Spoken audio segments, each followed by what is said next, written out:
nikubali kwamba tunaongoza timu ambazo sema kweli ni ziko na umaarufu mkubwa.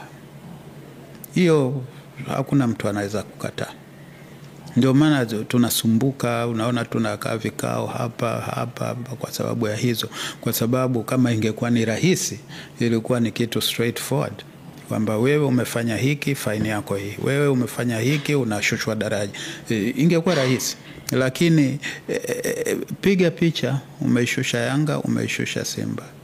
Hebu piga picha.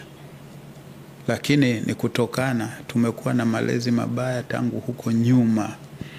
Unaona, sasa ni tatizo kubwa kurekebisha mambo sasa hivi. Tatizo kubwa sana. Unaona, mtoto anakuwa tu unamfundisha kuongea matusi.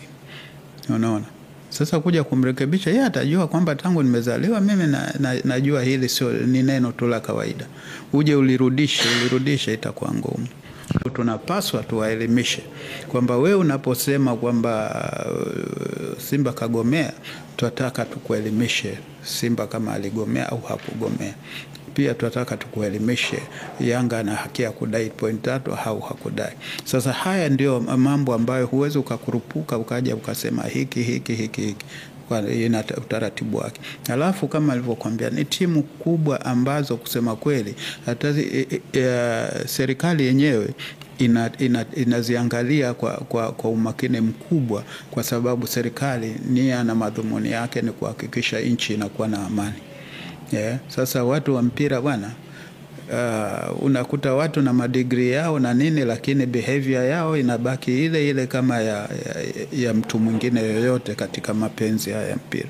Kwa hiyo hivi ni vitu ambavyo tunasema kwamba hekima na busara ni lazima zitumike.